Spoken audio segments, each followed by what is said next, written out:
Assalamualaikum warahmatullahi wabarakatuh. Salam rahayu, salam sejahtera, sehat selalu, dan semoga kita selalu mendapatkan rezeki yang melimpah dan selalu mendapatkan berkah barokah dari Allah Subhanahu wa taala. Amin amin ya rabbal alamin. Baik kawan, selamat datang dan selamat berjumpa kembali di Wandi Cukreng yang selalu mengajak sinau bareng. Dan untuk kali ini Wandi Cukreng mau menanggapi ada beberapa pertanyaan lagi ini yang bertanya tentang burung perkutut yang dari ombyokan kok susah manggung. Jadi untuk perkutut yang di ombyokan kok susah manggung itu kenapa?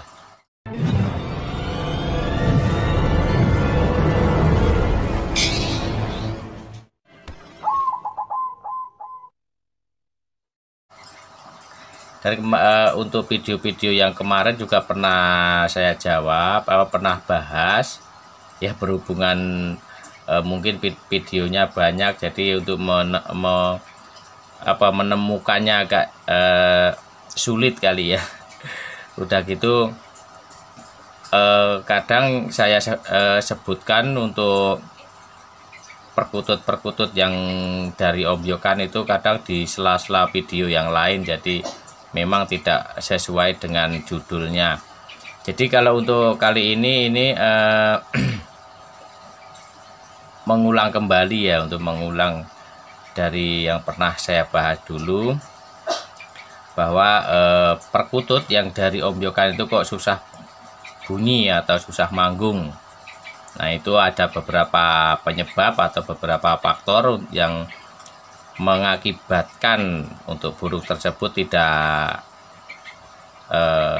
kunjung manggung atau bunyi. Nah itu apa saja untuk penyebabnya? Nah ini saya ambil contoh yang ini burung ini juga dari ombyokan, dan ini saya kasih di sangkar layang.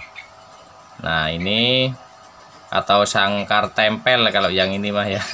Ini sangkar tempel.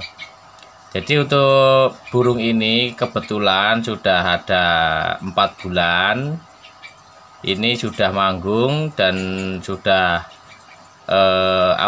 itu udah ngewor juga ini. Tapi ini kadang malam dia ngewornya, karena saya dekatkan dengan burung emprit. Biasanya sama burung emprit mau ngewor, tapi ya enggak semua burung perkutut begitu.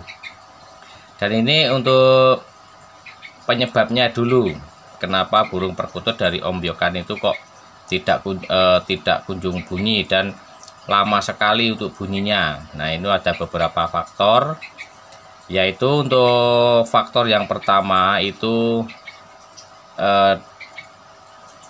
dari segi stres. Nah dari segi stres, kenapa stres? Karena untuk burung perkutut yang dari ombyokan, apalagi yang tangkapan jaring atau tangkapan dari alam, itu yang sudah berumur di atas remaja atau mungkin remaja. Nah kenapa begitu ya? Karena dari faktor kaget atau nanti diakibatkan stres. Nah dari stres itu untuk untuk supaya kembali tenang atau kembali seperti suasana di alam, itu harus pakai interaksi. Nah itu kan untuk yang pertama itu penyebabnya stres, yang keduanya untuk segi umur. Nah untuk segi umur biasanya sudah memasuki dewasa. Nah ayo Ger, naik sini. Nah untuk memasuki dewasa, dan mungkin ada yang sudah tua, dan sebetulnya juga pengaruh dari karakter juga. Nah karakternya, kalau karakternya bagus ya enggak lama bisa seperti ini. Enggak lama bisa seperti ini. Dan untuk faktor berikutnya itu pengaruh dari lingkungan. Kok bisa lingkungan? Ya karena dari alamnya, lingkungannya lingkungan bebas di alam, dan setelah kita ambil dari ombyokan itu kan ke lingkungan yang baru. Nah, lingkungan yang baru, makanya itu kalau dari ombyokan itu harus melewati beberapa tahapan yang namanya karantina. Nah, makanya tujuan karantina itu apa? Tujuan karantina itu untuk supaya bisa menyesuaikan dengan lingkungan yang baru. Nah, karena apa? Karena kalau enggak dikarantina, biasanya itu burung perkutut yang karakternya itu kurang bagus atau karakternya itu tidak tidak bagus ya tidak bagus. Jadi itu bisa mengakibatkan stres. Dari stres itu langsung timbul mencret, birak air warna hijau, ujung-ujungnya mati karena tidak mau makan, tidak mau minum karena stres. Stresnya kenapa? Karena dari alam liarnya terus ditangkap dan burungnya itu takut karena mentalnya kurang bagus. Nah, terus ya lewat itu. Makanya untuk cara menanggulangi di karantina atau ditaruh di tempat yang sepi dulu. Dan itu tidak semua burung perkutut yang bisa begitu, karena untuk segi mentalnya itu beda-beda. Ada yang mentalnya bagus, ada yang mentalnya menengah, mentalnya takut atau tidak bagus. Kalau yang bagus tidak usah dikarantina pun hidup. Kalau yang kurang bagus, yang menengah itu bisa setelah dikarantina itu bisa bagus, cepat untuk adaptasi dengan lingkungannya. Nah, kalau yang tidak bagus atau yang benar-benar takutnya itu takut beneran, takut yang super takut, itu biasanya untuk adaptasinya itu susah. Walaupun bisa tapi susah. Ujung-ujungnya stres, murung tidak mau makan, tidak mau minum, mencret, birak air. Nah, ujung-ujungnya mati. Dan kalau yang untuk karantina itu bagaimana caranya? Nah, kalau untuk Wandi Cukreng itu ini saya kasih, nah nih, ini tumbukan batu bata. Nih, ini tumbukan batu bata, saya kasih millet sedikit. Dan tadinya saya kasih tanah, tapi tanahnya sudah habis, sudah dimakan. Nah, itu supaya apa? Supaya makanan yang ada yang kita sediakan ini kalau seandainya tidak cocok, nanti bisa makan dari asinan tersebut, karena asinan ini juga membantu pencernaan dari burung perkutut itu supaya tidak birak air atau tidak mencret, itu juga berpengaruh. Jadi untuk faktor-faktornya kenapa kok tidak manggung itu, pertama karena segi stres atau segi umur sudah melewati remaja. Terus yang keduanya itu dipengaruhi dengan karena ada katurangganya, dan juga untuk ioninya itu besar atau yang beryoni, ataukah mungkin yang berkodam. Nah, itu yang seperti itu kemungkinannya itu bisa susah untuk manggungnya, kecuali yang memang karakternya anggungan ataukah yang tidak berkaturanggan, itu bisa cepat manggung. Dan yang tidak kita sadari itu biasanya itu betina. Nah itu padahal betina juga kalau yang tidak tidak berkaturan kanji biasanya juga gampang manggung, tapi jarang-jarang manggungnya.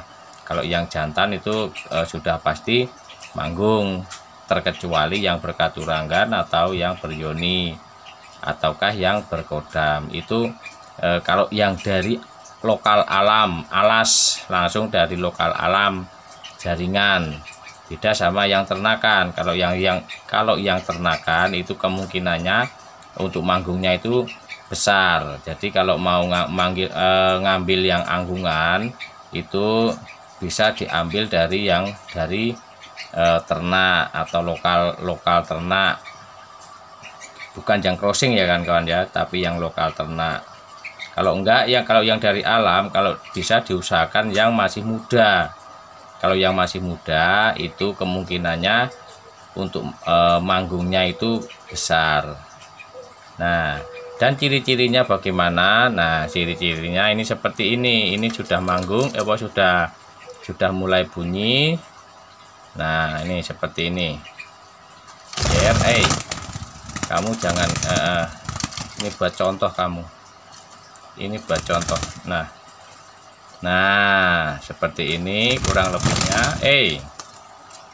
Ya dipegang aja. Dipegang saja. Nah, kurang lebihnya seperti ini.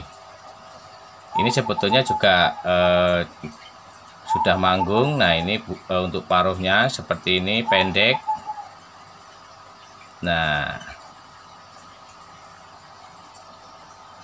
Nah ini bulunya lembut ya nih kawan-kawan ya, bulunya lembut, dan bulunya untuk paruhnya seperti ini. Kurang lebihnya ini juga sudah bekur.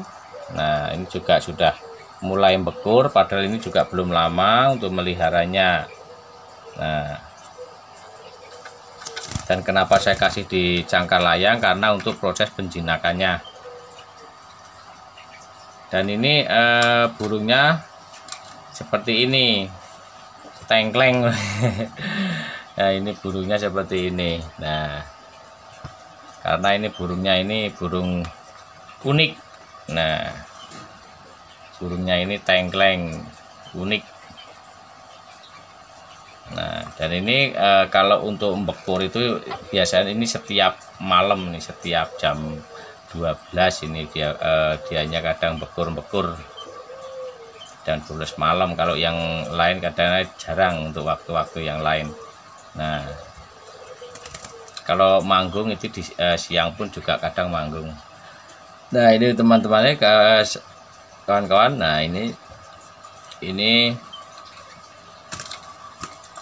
itu tadi ya, itu tadi mudah-mudahan dipahami cara kenapa kok burung perkutut yang dari ombyokan tidak kunjung manggung atau yang kadang susah manggung. Nah itu disebabkan karena stres. Kenapa stres? Karena lokal alam itu kan bebas, jadi jarang berinteraksi dengan manusia. Jadi setelah ditangkap itu mengakibatkan stres dan tidak mau manggung. Dan kalau mau manggung itu membutuhkan waktu lama, mungkin bisa berbulan-bulan atau bertahun-tahun baru bisa manggung. Itu untuk karakter-karakter yang seperti yang tadi saya sebutkan. Baik kawan-kawan, mudah-mudahan bermanfaat. Kalau ada kata-kata kurang berkenan di hati saya mohon maaf. Kalau ada yang mau bersaran kritik boleh tulis di kolom komentar, dan kalau mau yang bertanya silahkan tulis di kolom komentar. Dan kalau ada yang mau ada yang berpengalaman lain mungkin bisa tulis di kolom komentar. Dan saya akhiri, assalamualaikum warahmatullahi wabarakatuh.